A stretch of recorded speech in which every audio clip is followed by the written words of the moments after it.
పాదాలకు వేలాది కోట్లాది స్తుతి స్తోత్రములు. గడిచిన కాలం అంతా నీ రెక్కల చాటు నిండి ఎంతగానో కాచి భద్రపరిచిన విధాన పడే దేవ స్తోత్రములయ. గడిచిన 11 నెలలు ఎంతగానో కాచి కాపాడే దేవ స్తోత్రములయ. 12 నెలల ప్రవేశపెట్టే దేవ స్తోత్రములయ. ఆయా నూతన సంవత్సరం మరి దగ్గరగా సమీపంగా ఉంటున్నందుకు దేవా అయా ప్రభా తండ్రి సంతోషంగా సమాధానంతో ప్రార్థనా శక్తి ఆత్మీయంగాను అయా ప్రభా తండ్రి అయా పరిశుద్ధంగాను అయా ప్రభా తండ్రి ప్రతి ఒక్క విషయంలో విజయం పొందుకునే బిడ్డలుగాను దయచేయను ప్రభా తండ్రి. శక్తిని దయచేయను ప్రభా, బలము దయచేయను ప్రభా, ఆత్మీయ అభివృద్ధి దయచేయను ప్రభా, ఆ ప్రార్థనాత్మ దయచేయను ప్రభా, ప్రార్థనా శక్తి దయచేయను ప్రభా, ప్రార్థన బలము దయచేయను ప్రభా, ప్రతి ఒక్కరిలో ప్రభా తండ్రి ప్రార్థనాత్మ దయచేయను ప్రభా తండ్రి. అయా ప్రభా తండ్రి అయా నువ్వు చేసిన మేలను తలంచుకొనొచ్చు ప్రభా తండ్రి. ప్రతి ఒక్కరిని ప్రభా తండ్రి అయా తలుచుకొని నీ మేలును బట్టి దేవా స్తోత్రములను చెల్లించి నీకు అయా కొత్త సంవత్సరంలో నూతన సంవత్సరంలో అయా నూతన కిరీటాన్ని దయచేయను ప్రభా తండ్రి. అయ్యా ప్రతి ఒక్కరి ప్రార్థన ఆలకించిన దేవా, ప్రతి ఒక్కరి పట్ల మేలు చేసిన దేవా స్తుతి స్తోత్రములయ్యా. ఎన్నో అద్భుతాలు ఆశ్చర్య కార్యములు చేసిన దేవా నీకే వేలాది కోట్లాది స్తుతి స్తోత్రములయ్యా. అయ్యా దీవించి ఆస్వాదించిన ప్రభా నువ్వు చేసిన మేలకే దేవా స్తోత్రములయ్యా. నీ కాపుదల దయచేయను ప్రభా, ప్రయాణాల రాకపోకల పనిపాటల్లో ఇప్పుడు వరకు ఎంతగానో కాపుదలు ఇచ్చి రక్షి కాపాడుతున్నావు దేవా స్తోత్రములయ్యా. అయ్యా ఇంకా నీ కాపుదలు దయచేయను ప్రభా, నీ రక్షణ దయచేయను ప్రభా. హాజరైన బిడ్డలు కూడా దీవించి ఆస్వాదించిన నజరేయుక్రీస్తు నామమున అడిగి వేడుకుంటున్నాం పరమ తండ్రి, ఆమేన్. కూర్చుందామండి.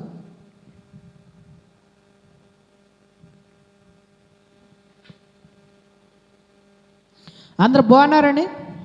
బాగుండి థ్యాంక్ యూ అని చెప్తాండి. థ్యాంక్ యూ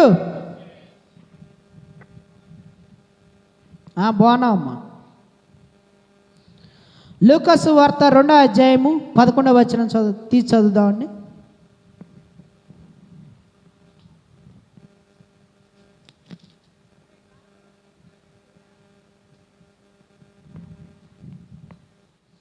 లూకాసు వార్త 2వ అధ్యాయము 11వ వచనము.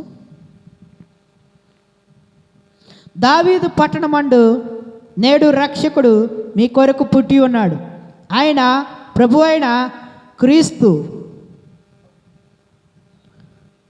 దీనికదే మీ కానవాలు, ఒక శిశువు పొత్తిగడతో చుట్టబడి ఉండి ఒక తొట్టిలో పండుకొని ఉండటం మీరు చూచిదరని చెప్పెను. వెంటనే పరలోక సైన్య సమూహము ఆ దూతలతో కూడి ఉండి సర్వోన్నతమైన స్థలముల్లో దేవుడికి మహిమ, ఆయనకి ఇష్టలైన మనుషులు భూమి మీద సమాధానం కలుగునుగాక అని దేవుడికి స్తోత్రము చేయించుండెను. ఆమేన్. Thank you. దావీదు పట్టణమందు నేడు రక్షకుడు మీ కొరకు పుట్టి ఉన్నాడు. ఆమేన్. ప్రార్థన చేసుకుందామండి. మహాపరిశుద్ధుడా, ప్రేమగల నా తండ్రి, పాదాలకు వేలాది కోట్లాది స్తుతి స్తోత్రములయ్యా. గొప్ప దేవుడా, అద్భుతగా గత కాలం అంతా ఎంతగానో నీ వందనపడే స్తోత్రములయ్యా. అలాగే ప్రభా తండ్రి శనివారం రాత్రికాల సమయంలో ఆరాధన క్రమంలో అయా వాక్యాన్ని ప్రభా ధ్యానించి చుండగా ప్రభా తండ్రి నీ ఆత్మీయ బలము దయచే, నీ ఆత్మీయ శక్తిని దయచే, ఆత్మీయ జ్ఞానమును దయచే ప్రభా. అనేక మర్మాలు ప్రభా తండ్రి తెలివెట్టుకు మార్గం దయచేను ప్రభా. సమస్తము బయలుపరిచే దేవుడు అయ్యా. అయ్యా వాక్యమంత్రంలో తోడుకున్న దేవా, పాటలు వాయిద్యాల్లో ఎంతగానో తోడుకున్న దేవా స్తోత్రములే. ఆరాధనలో కూడా అటు అయ్యా మరి వాక్యాన్ని బోధించుచుండగా ప్రభా తండ్రి వినగల చెవులు దయచే, గ్రహించగల హృదయాన్ని దయచేను ప్రభా. ప్రతి ఒక్క హృదయము తెరబట్టుకు మార్గం దయచేను ప్రభా. అయ్యా ప్రభా తండ్రి విత్తువారం కేవలం నిమిత్త మాత్రమే దేవా, దాన్ని ప్రభా తండ్రి సమస్తము అభివృద్ధి చేయవాడివి, ఫలింప చేయవాడివి, సమస్తము నీవేనయ్యా. నీరు పోసువాడు అంతా నీవేనయ్యా. అయ్యా నీకు తెలియదంటే ఏది లేదు తండ్రి. అలాగే విధంగా అయ్యా రాత్రి నెల పడిన విత్తనం వల్లే కాకూడదయ్యా, ముళ్ళ పొదల్లో పడిన విత్తనం వల్లే కాకూడదయ్యా, త్రోవ పడిన విత్తనం పక్కన పడిన విత్తనం వల్లే కాకూడదయ్యా. అయ్యా ప్రభా మంచి నేలలో మంచి ఫలాలు దయచ్చాను ప్రభా, కానీ ఫలములు తీసివేండి దేవా. అయ్యా నీ వాక్యాన్ని మేము అర్థం చేసుకొని గ్రహించుకొని అయ్యా రక్షణ మార్గంలో నడవట్టుకు మార్గం దయచ్చాను ప్రభా. అనేకులు కూడా ప్రభా నూతన ఆత్మలో ప్రభా కట్టబట్టుకు మార్గం దయచ్చాను ప్రభా. వాక్యం అంతటిలో మీరే తోడుండి ముందుండి నడిపించను ప్రభా.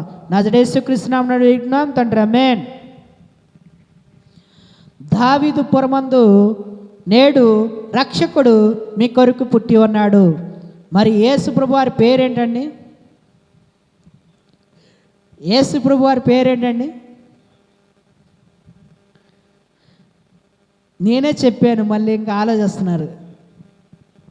యేసు ప్రభు వారి పేరేంటి? యేసుక్రీస్తు వారు, యేసయ్య, మెస్సయ్య, నజరేతువాడ, దావీదు కుమారుడా అని రకరకాల పేర్లు ఉన్నాయి. మరి ఇవాళ కాల సమయంలో మనం చూసుకునేదంటే రక్షకుడు. ఇవాళ కాల సమయం మనం చూసుకునేది ఏంటంటే రక్షకుడు. దేవుడు ఎందుకని మరి చాలా పేర్లు పెట్టారు. ఇమ్మానుయేల్ అని పెట్టారు. ఇమ్మానుయేల్ అని దేవదూతలు కూడా సూచించినాయి. ఇమ్మానుయేల్ అంటే ఏంటండి? దేవుడు మనకు తోడని అర్థం. కానీ ఎన్ని పేర్లు చెప్పబడినా మరి దేవుడికి ఏ పేరు పడిందని? యేసుక్రీస్తు అని. మరి యేసు అంటే ఏంటండి? రక్షకుడు. ఇక్కడ పేరులో ఉంది, దావీదు పురమందు నేడు రక్షకుడు ఉదయించెను. రక్షకుడు. ఈ రక్షకుడు అంటే ఏంటి? రక్షణ. మనం అంతకుముందు సమయంలో కూడా మనం ధ్యానించుకున్నాం. రక్షణ అంటే అన్నిటికీ అందరూ ఉన్నారు, అవునా? దేనికి? జ్వరం వస్తే డాక్టర్ ఉన్నాడు, అవునా? అలాగే ఇబ్బంది వస్తే ఎవరున్నారండి? రక్షణ శాఖ పోలీసు వారు ఉన్నారు, అవునా? అలాగే ఏదైనా ఆపద వచ్చిందనుకోండి, ఎవరున్నారు? గవర్నమెంట్ వారు ఉన్నారు, అవునా? సహాయం చేయడానికి. అలాగే పోలీసు వారు ఉన్నారు, టీచర్లు ఉన్నారు, వైద్యులు ఉన్నారు, ప్రభుత్వం వారు ఉన్నారు, రకరకాలుగా రకరకాల శాఖలు ఉన్నాయి, అవునా? కానీ ఆత్మను రక్షించువాడు ఒక్కరే. ఎవ్వరు ఏ పని చేసినా వారు న్యాయం చేయాలి, నీతి చేయాలి, అందరికి మంచి జరగాలని అందరూ చూస్తారండి. కానీ వీటన్నిటిలో కూడా మనకి న్యాయం జరగాలన్నా, రక్షించబడాలన్నా ఒక్కరు కూడా అన్యాయంగా ఉన్నవారికి శిక్ష పడాలి, కానీ న్యాయంగా ఉన్నవారు పడకూడదని చూస్తాం, అవునా? కరెక్ట్గా వాళ్ళు న్యాయం జరగాలంటే ఏమవ్వాలి? దేవుడే చేయాలి, అవునా? దేవుడి మీద నమ్మకం పెట్టుకుంటాం. డాక్టర్ గారు ఆపరేషన్ చేస్తారు, ఏమోనమ్మా మా పైన మేము చేసాము, మిగతాదంతా దేవుడు చూసుకోవాలంటారు, అవునా? దేవుడి మీద భారం వేస్తాం. ఎవరైనా సరే, ఏ సందర్భంలో అయినా సరే దేవుడు అనే ఒక మాట మనం అనుకుంటా ఉండం మన నోటి నుంచి, అవునా? అంటే దేవుడు ఉన్నాడనే కదా. మన ఆత్మను రక్షించేవాడు ఆయనే. మనం ఎంత జ్ఞానం ఉన్నా, ఎంత శక్తి ఉన్నా, ఎంత బలమున్నా, ఏం చేస్తున్నా, ఏ పనిపాట్లు చేస్తున్నా మన శక్తి అనుకుంటాం, మన సామర్థ్యం అనుకుంటాం, మన జ్ఞానం అనుకుంటాం. ఇదేది కాదండి. దేవుడు నడిపించుకుంటా, దేవుడు మనకి సహాయం చేయకుండా, దేవుడు మనకి మార్గాలు తెరవకుండా మనం ఏమి చేయలేం. మనం ఏమిటి? శక్తిహీనులం, బలహీనులం. మన ఎవరు సృష్టించారండి? దేవుడే, అవునా? మరి నోటి మాటతో సృష్టిని ఏం చేశాడండి? దేవుడు సృష్టించాడు. కానీ తన చేతితో మనల్ని రూపించాడు. ఎందుకని? తన పోలికగా మనం ఉండాలి. తన పోలికగా మనం ఉండే ఏం చేయాలి? దేవుణ్ణి మనం స్తుతించాలి, ఆరాధించాలి, ఆయనతో సహవాసం కలిగి ఉండాలి, అవునా? అయితే ఏం జరిగింది? ఈ రక్షణ అన్నిటికీ ఉన్నాయని మనం ఇందా చెప్పాం. కానీ ఆత్మకు రక్షణ ఎక్కడ కోల్పోయింది? ఆదాము అవ్వ ఏం చేశారు? పండు తిన్నారు, అవునా? ఆ పండు తినడం వల్ల ఆత్మీయంగా ఉన్నారు. అప్పుడు వరకు దేవుడితో చక్కగా రాగానే మాట్లాడుతున్నారు, దేవుడితో సంభాషణ చేస్తున్నారు, అంతా బాగుంది. కానీ అక్కడ ఏం జరిగింది? పండు తిన్నప్పుడు మరణించారు. దేనికి? ఆత్మీయంగా. ఎలాగండి? ఆత్మపరంగా మరణించారు. ఆత్మపరంగా మరణిస్తే మరి చచ్చిపోవాలి కాదు, ఎందుకు చావలేదు? అక్కడి నుంచి పైనుంచి అక్కడ దేవుడు ఏదైనా వనం నుంచి దేవుడు బయటికి పంపించేశాడు, అవునా? జీవ వృక్ష ఫలములు వీరు ఎక్కడ తింటారో అని చెప్పి పంపించేశాడు. ఏం తిన్నారు వాళ్ళు? మరణం అనే ఒక పండుని తిన్నారు. దానివల్ల ఏమైంది? మరణం వచ్చింది. ఆత్మీయంగా చచ్చిపోయారు. దేవుడు ముఖాముఖి మాట్లాడుతున్న వారికి సహవాసాన్ని కోల్పోయారు, అవునా? అయితే ఆత్మక రక్షణ లేదు. ఎందుకని? మానవులు మనము అనేక పాపాలు చేస్తూ ఉంటాం. ఎపిసీలకు రాసిన పత్రిక 2వ అధ్యాయము, మనకు తెలియదు ఇది. ఎపిసీలకు రాసిన పత్రిక 2వ అధ్యాయము 1వ వచనం, మీ అపరాధముల చేతను పాపముల చేతను మీరు చచ్చిన వారై ఉండగా. అపరాధం ఏంటిది? మనం ఏం చేసాం? నేను నీతిగానే ఉంటున్నా కదా, నేను కరెక్ట్గానే ఉంటున్నా కదా, మాట మీద నిలబడుతున్నా కదా, ఎదుటి వ్యక్తులు సహాయం చేస్తున్నా కదా అని మనం అనుకుంటాం. కానీ అపరాధం అంటే ఏంటి? దేవుడు చెప్పిన మాటను మనం ఎప్పుడైతే దాన్ని తప్పుతామో, దాన్ని పాటించమో, ఆ మాటని ఆజ్ఞను మనం అంగీకరించమో, అదే పాపం, అదే అపరాధం, అదే తప్పు. దేవుడు చెప్పిన మాటకి మనం అనుకూలంగా నడుచుకోవాలి. గ్రంథం ఏం చెప్తుంది? బైబిల్ మనకేం చెప్తుంది? ఎలా ఉండాలి, ఎలా నడుచుకోవాలి, ఎలాగ తినాలి, ఎలాగ తాగాలి ఏంటి అనేది ప్రతి ఒక్కటి స్పష్టంగా ఉంది. ఒకనొక సందర్భంలో మనం అన్ని ధ్యానం చేసుకుంటున్నాం, అవునా? మరి ఆ ప్రకారం మనం నడుచుకోవాలి. మరి నడుచుకోకుండా ఆదాము అవ్వ ఏం చేశారు? ఆ పండు తినద్దన్నారు, మరణమైన పండుని తిన్నారు, అది టేస్ట్గా ఉండిద్దని. దానివల్ల ఏమైంది?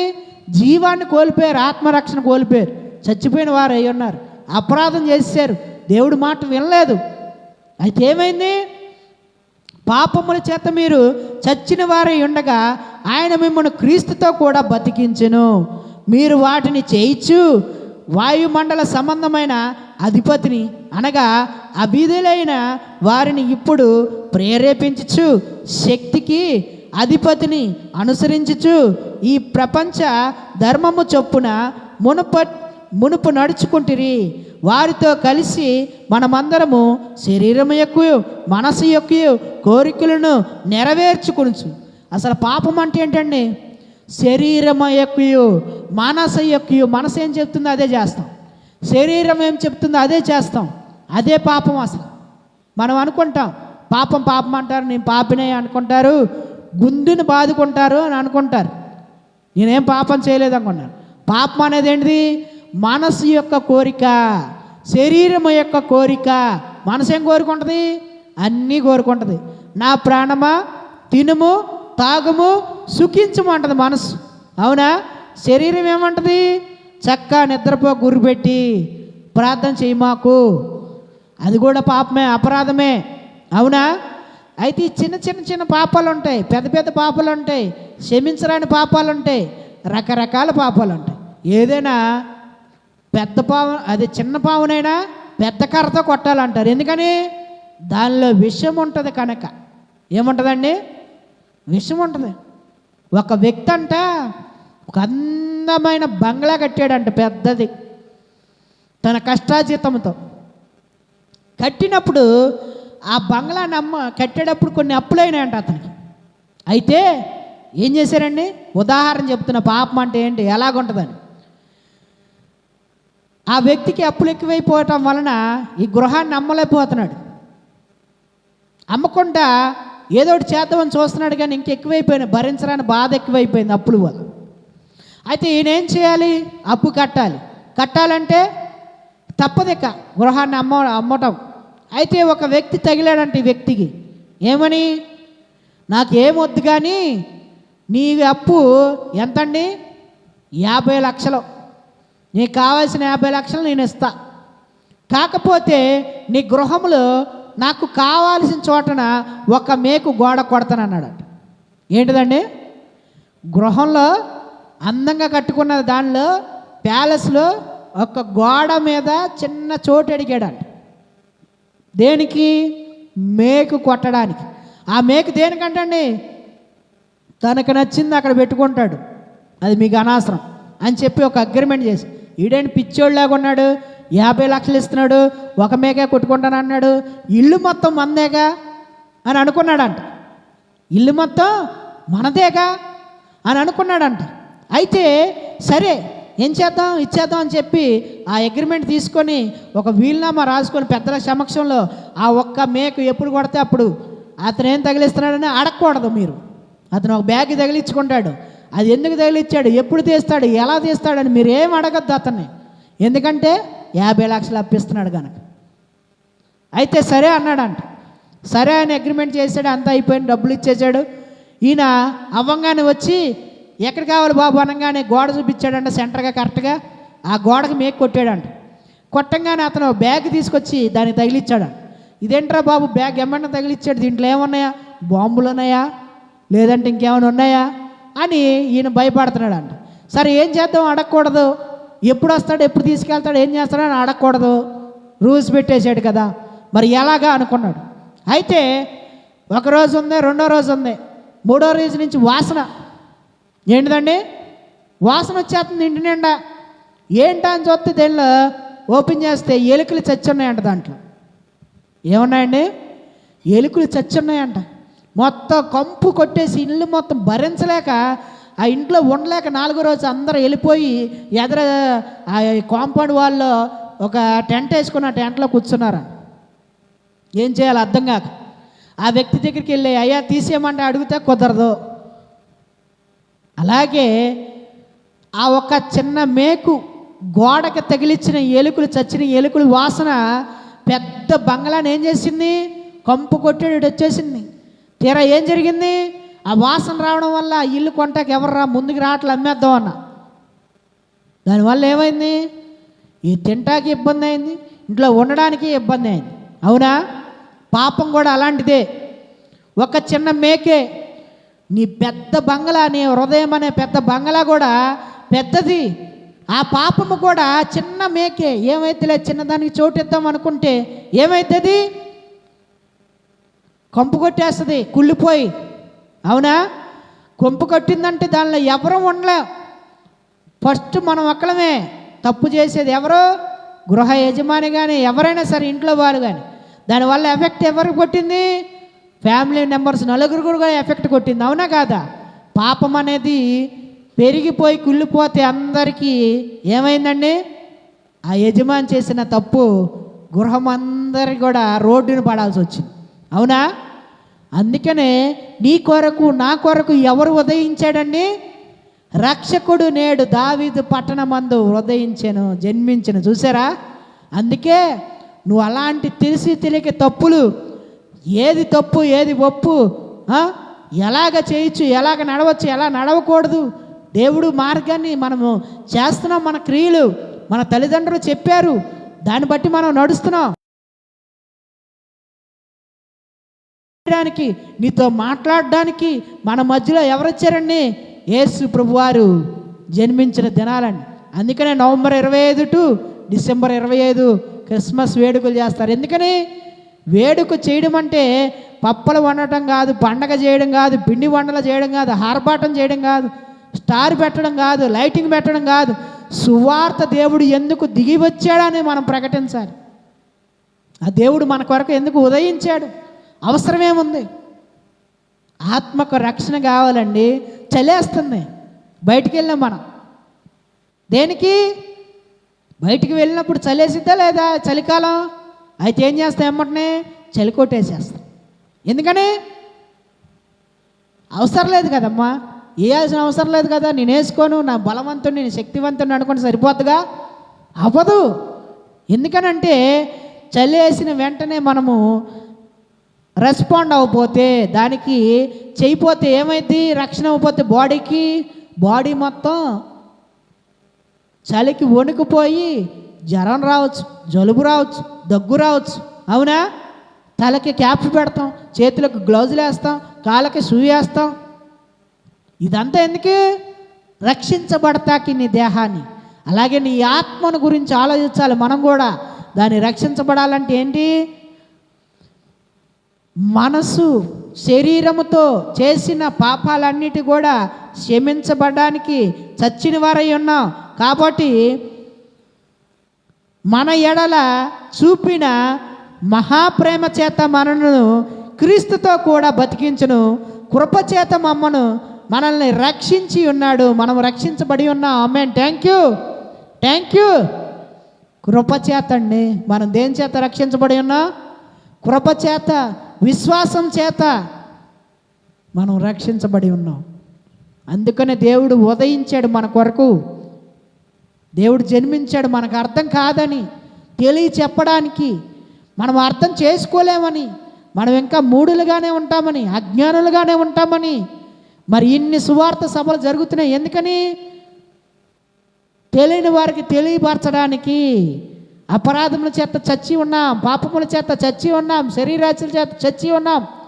ఈ మరణం మనకి తెలియకుండానే ఉంది. చాప కింద నీరు ఎలాగొచ్చిందని తెలిసిద్దా, తెలీదు. వచ్చేసిన తర్వాత, మరణం అయిపోయిన తర్వాత ఎవరికి తెలిసిద్దండి, ఎవరికి తెలియదు. అవునా? ధనవంతుడు ఏమన్నాడు? అయ్యా నాకు ఒకసారి అవకాశం ఇవ్వు, నీ నరకంలో పడ్డా మా చుట్టాలకి బంధువులకి నేను చెప్పి వస్తాను అన్నాడంట. కుదరదు, ఒకసారి రావడమే కానీ వెళ్ళటం ఉండదు. అక్కడ నా ప్రవక్తలను ఇచ్చా, నా సువార్థికులను ఇచ్చా, వాళ్ళందరి చేత చెప్తున్నాను, వాళ్ళు విన్నవాడు ఇక్కడికి వస్తాడు, స్వర్గంలోకి రానివాడు నరకంలోకి పోతాడని చెప్పాడు. అవునా? ఈ దేవుడు అందుకని ఏర్పరిచాడు సువార్థికులుగాను. ఏమండి, ఈ సువార్త సభలు, ఈ సువార్త చెప్పటము, ఏమండి, చర్చిలని, మందిరాలని రకరకాలుగా జరిగేవన్నీ అందుకనే, తెలియక మనము ఇదవుతామని. అవునా? అలాగే లోక సువార్త 2వ అధ్యాయము 11 చదివాం కానీ 21 కూడా చదువుదామండి. ఆయన పేరు గురించి వివరణ. ఆయన అందుకనే ఆ పేరు వచ్చింది. ఎన్ని పేర్లు ఉన్నా సరే, లోక సువార్త 2వ అధ్యాయము 21 వచనం. ఆ శిశువు సున్నతి చేయవలసిన 8వ దినము వచ్చినప్పుడు గర్భమందాయన పుట్టుక మునుపు దేవదూత చేత పెట్టబడిన యేసు అనే పేరు ఆయనకి పెట్టిరి. యేసు అంటే శబ్దము రక్షకుడి అని, క్రీస్తు అనే శబ్దము అభిషక్తుడని. అభిషక్తుడి గురించి తర్వాత మనం ఒకసారి చూద్దామండి. ఇప్పుడు రక్షకుడి గురించి మనం చూస్తున్నాం. అందుకనే ప్రపంచం మొత్తం యేసు క్రీస్తు అని మనం పిలబడుతున్నాడు. యేసయ్య అని ఎక్కువ పిలబడుతున్నాడండి. యేసు అంటే రక్షకుడు అనే అర్థం, క్రీస్తు అంటే అభిషక్తుడు అనే అర్థం. మన పాపాలను దేని చేత కడగబడాలని? తన రక్తము చేత. మన అపరాధములు తన రక్తము చేత కడగబడి అభిషేకించబడి మనము కుమారులుగా స్వీకరించబడాలి. అది యేసు క్రీస్తు యొక్క రక్తము ద్వారా. రక్షకుడు, అభిషేక్తుడు అనే ఒక రక్తము చేత మనం కడగబడి అభిషేకించబడి మన కుమారులుగా స్వీకరించబడాలి. అందుకని యేసు క్రీస్తు ఆయనకి పేరు. చూసారండి, క్రిస్మస్ చేయడం అంటే దేవుడు మన గురించి ఏమి చేశాడని తెలుసుకోవాలి. రక్షకుడు అంటే మనల్ని అభిషేకించడానికి, అంటే తన రక్తముతో మనం పాపాల అపరాధాలు కడగబడడానికి, మనల్ని జీవించడానికి, మన యొక్క అపరాధములు క్షమించబడి తనతో పాటు మనం కూడా కూర్చోడానికి ఆయన వచ్చాడండి. మన కోసం మనం తీసుకువెళ్ళడానికి, తనతో పాటు కూర్చోబెట్టుకోవడానికి ఆయన భూకి దిగి వచ్చిన రోజులండి. అవునా? అలాగే 1 తిమోతి 4వ అధ్యాయం 8వ వచనం చూద్దామండి.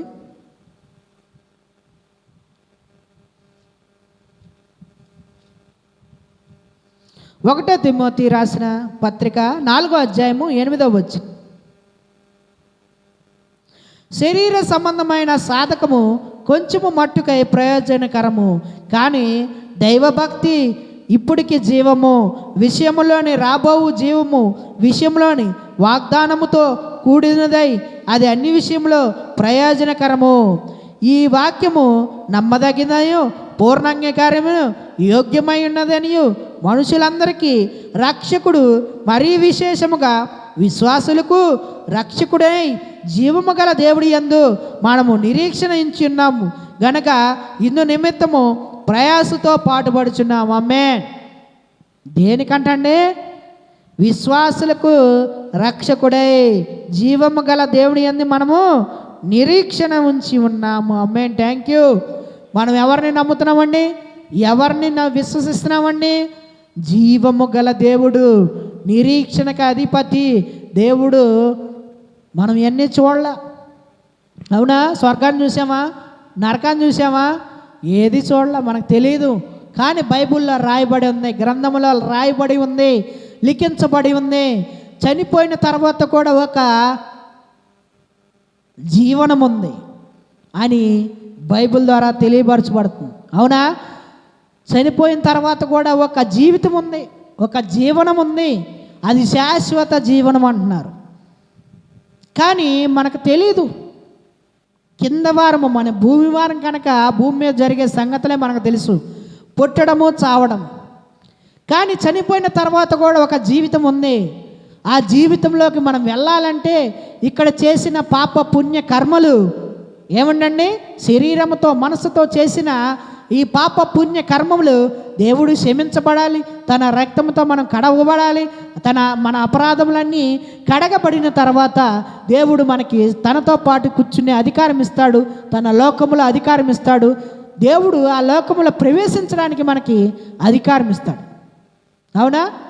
రక్షకుడు, అందుకని ఆయనకి పేరు. నశించిన దాన్ని వెతికి రక్షించుటకై భూమికి దిగి వచ్చిన దేవుడు అండి. పై వాటిని చూశాడు కనుక మనకు తెలియదు, వాటి సంగతులు తెలియపరచడానికి దేవుడు దిగి వచ్చాడు. పైన చూచిన వాటిని, విన్న వాటిని, కన్న వాటిని, కానీ మనకు అర్థం కావు. ఎందుకంటే మనం చూడలేదు కనుక, మనం వెళ్ళలేదు కనుక.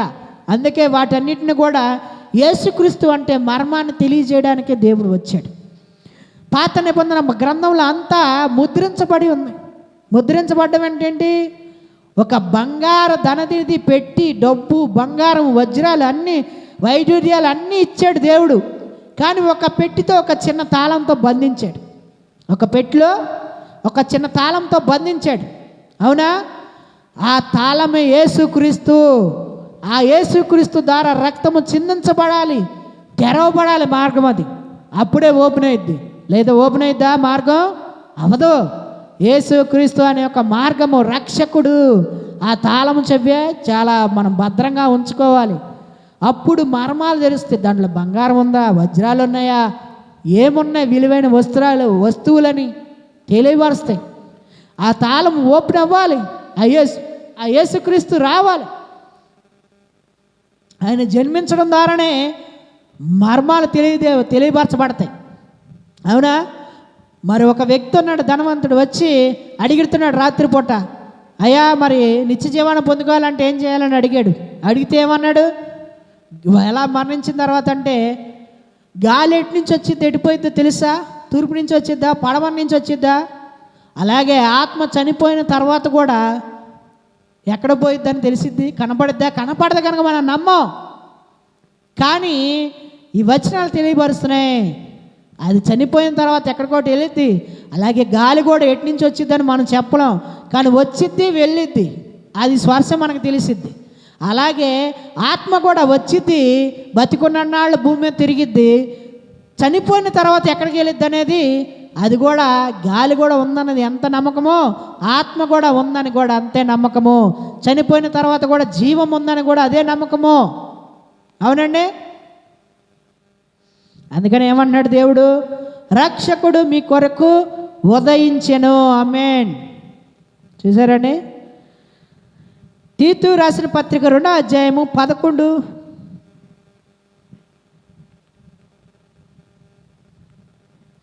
తీతు రాసిన పత్రిక 2వ అధ్యాయము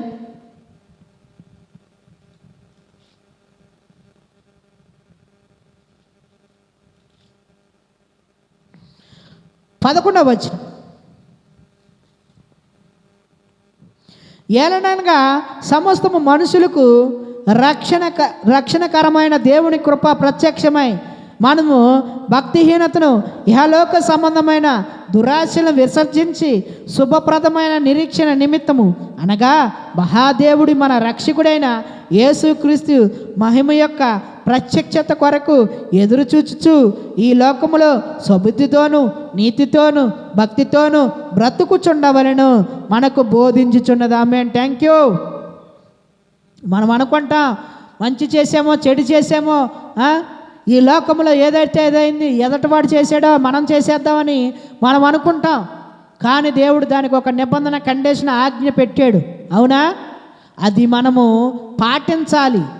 భక్తితోనూ శ్రద్ధతోనూ దేవుడు అనేవాడు ఉన్నాడు, చూస్తున్నాడు అని భయం కలిగి ఉండాలి. భక్తితోనూ శ్రద్ధతోనూ స్వబుద్ధితోనూ బతుకుచుండవలను బోధించుచున్నది. ఆయన సమస్తమైన దుర్నీతి నుండి మనల్ని విమోచించి సత్క్రియల ఆసక్తి ప్రజలకు తన కొరకు కోసము పవిత్రపరచుకొని తన సొత్తుగా చేసుకొని తన్ను తానే మన కొరకు అర్పించుకొనిను. ఆమేన్. తను తాను అర్పించుకున్నాడు పరిశుద్ధతోను. తన దేవుడికి లోపడ్డాడు, దేవుడి మాటను అనుసరించాడు, సువార్తను ప్రకటించాడు, బోధించాడు, రక్షణలోకి నడిపించాడు. శిష్యులను కూడా తయారు చేశాడు దేవుడు. అవునా? వారే ఈరోజు సువార్తను ప్రకటించారు. దేశం నలుగురిలో కూడా సువార్త ప్రకటించబడింది. అవునా? రక్షకుడు ఉదయించాడు, జన్మించాడు. ఆమేన్. Thank you Jesus. కానీ ఎందుకు మనకి తెలియదు? ఎఫెసీయులకు రాసిన పత్రిక 1వ అధ్యాయం 3వ వచనం మనం చదువుకుందామండి. ఎఫెసీయులకు రాసిన పత్రిక. యేసుక్రీస్తు వారు ఎంత చేశారని మనకు తెలియదు. ఆయన ఎందుకు స్తుతించాలి, ఆయన ఎందుకు కీర్తించాలి, ఆయన ఎందుకు గణపరిచారు? ఆ రోజు దేవదూతలు, పశువుల కాపరులు, గొర్రెల కాపరులు, అలాగే ఎక్కడి నుంచి వచ్చిన తూర్పు దేశ జ్ఞానులు కూడా దేవుణ్ణి స్తుతించారు. తమ తమ అర్హత బట్టి, తమ కలిగి ఉన్న ధనమును బట్టి, తమ కలిగి ఉన్న అధికారాన్ని బట్టి బంగారం, సామ్రాణి, బోలము వీటిని ఇచ్చారు. గొర్రెల కాపర్లు వచ్చి చూసి ఆ సంగతి, దేవుడు చేసిన కార్యాలు, ఆయన ఉదయించాడు చూడంగానే సంతోషం వచ్చింది, అందరికీ చెప్పారు. అవునా? సంతోష గానాలు పాడారు. ఎందుకని? మన ప్రభు అయిన యేసుక్రీస్తు యొక్క తండ్రి దేవుడు స్తుతించబడును గాక. ఆయన క్రీస్తునందు పరలోక విషయంలో ఆత్మ సంబంధమైన ప్రతి ఆశీర్వాదం మనకు అనుగ్రహించిన. ఆమేన్. ఎందుకంటే మనకు తెలీదు, పైనుంచి రావాలి. ఆశీర్వాదం మనం పొందుకోవడానికి ఏం కావాలండి? పరలోకం నుంచి, పైనుంచి వచ్చిన ఆశీర్వాదం అది. అదే రక్షకుడు. ఆమేన్. ఆత్మ సంబంధమైంది అది ఆశీర్వాదం. ఎట్లనగా తన ప్రీణియందు తను ఉచితముగా అనుగ్రహించిన తన కృపను, మహిమను, కీర్తి కలుగునట్టు తన చిత్తము ప్రకారమై దయా సంకల్పం చొప్పున యేసుక్రీస్తు తన కుమారులుగా స్వీకరించుటకే మనల్ని ముందుగా తన కోసము నిర్ణయించుకొని, మనము తన ఎదుట పరిశుద్ధులుగా నిర్దోషులై ఉండవాలని జగత్ పునాది వేయబడక మునుకే ఆయన ప్రేమ చేత మనల్ని ఏర్పరచుకున్నాడు. అవునా? ముందే డిసైడ్ చేశాడు. అయితే క్రీస్తు దేనికోసం? రక్తము ద్వారా మన పాపము విమోచన. ఎలాగండి? రక్తము ద్వారానే విమోచనము, అపరాధములు క్షమించడానికి. అలాగే మర్మాలు అన్నాగండి. ఎఫెసీయులు 9వ అధ్యాయము 1వ అధ్యాయము 9వ వచనాలు మనం చూసుకోవచ్చండి. కాలము సంపూర్ణమైనప్పుడు జరగవలసిన ఏర్పాటు బట్టి ఆయన తన దయా సంకల్పం చొప్పున తన చిత్తమును గురించిన మర్మము మనముకు తెలియజేసి మనకు సంపూర్ణమైన జ్ఞాన వివేచన కలుగుటకు ఆ కృప మన ఎడల విస్తరింపజేసి ఉన్నాడు. ఆమేన్. Thank you. అందుకే రక్షకుడు ఉదయించాడు, జన్మించాడు. నేడు దావీదు పురమందు రక్షకుడు జన్మించాడు. అవునా? దేని కొరకు? కాలము సంపూర్ణమవుతుంది అంటే యుగాంతము రాబోతుంది, ఈ లయం అయిపోతుంది. జనాలందరూ భక్తిగాను, నీతిగాను, దేవుడికి అనుకూలంగా నడిచిన వారందరినీ దేవుడు తన రాకడ సమయంలో ఎత్తబడుతున్నారు. అందరూ తీసుకెళ్తున్నాడు దేవుడు తనతో పాటు కూర్చోపెట్టుకోవడానికి, సజీవంగాను, శరీరంగాను, ఆత్మీయంగాను. అవునా? అయితే ఇక్కడ ఏం జరుగుతుందంటే కృప చేత మనం రక్షించబడ్డాం, విశ్వాసం చేత రక్షించబడ్డాం. అవునా? దేవుడు అవన్నీ మనకేమి ఎలాగ అనుగ్రహించాడు? ఉచితముగాను. ఎలాగండి? ఉచితంగా ఇచ్చేశాడు. రక్షించబడాలని ఉచితంగాను దేవుడు అనుగ్రహించాడు. డబ్బులు ఇచ్చారా మీరు బాప్తిసం తీసుకోవడానికి? డబ్బులు ఇచ్చారా దేవుడు వాక్యం వినడానికి?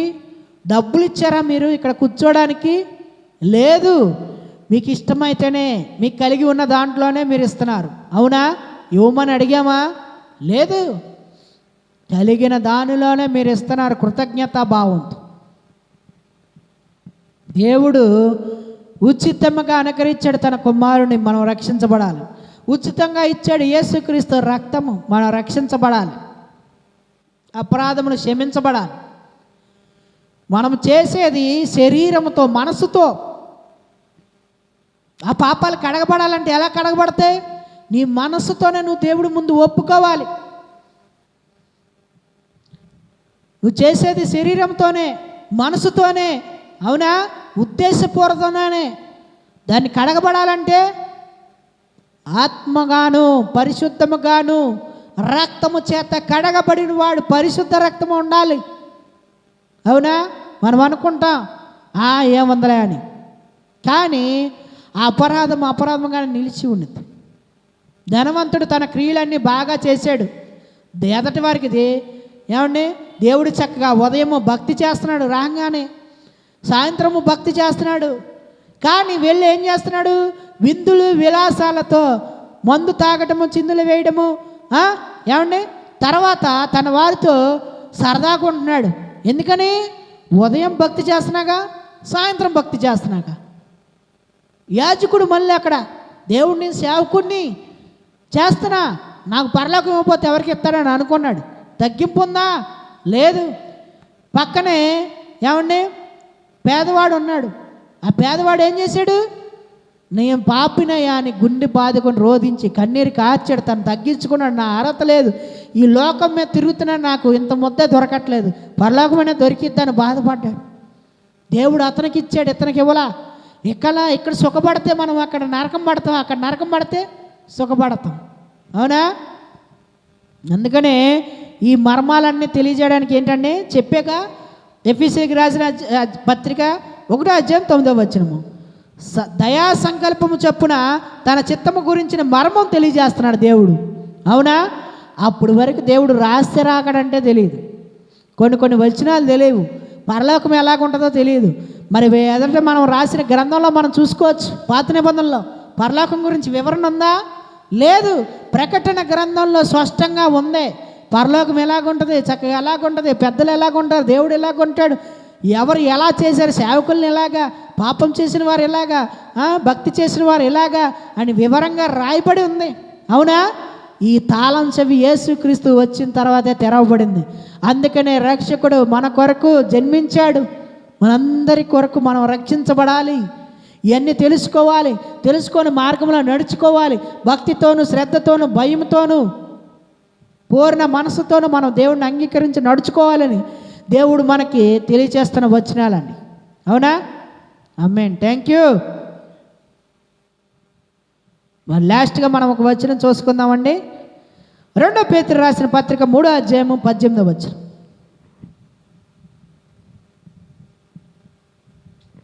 2 పేతురు రాసిన పత్రిక 3:18.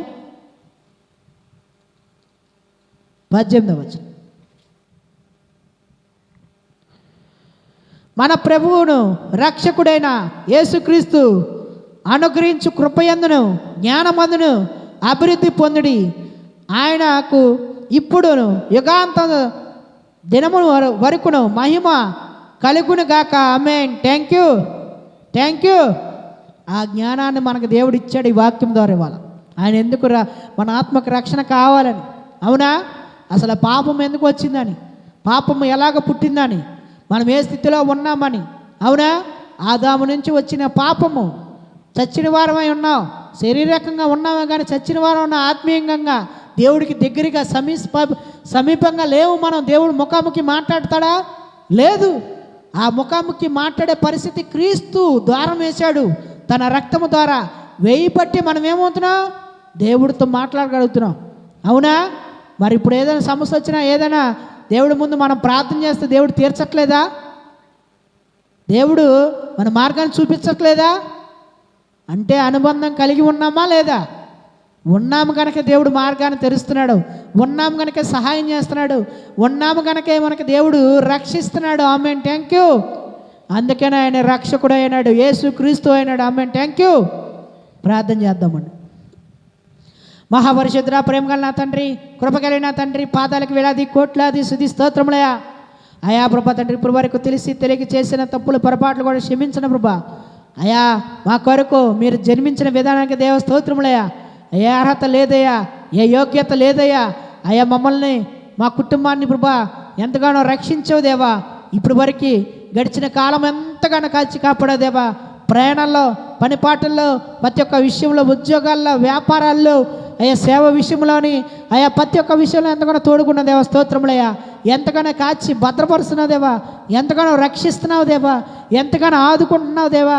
ప్రతి ఒక్క ప్రార్థన అంగీకరి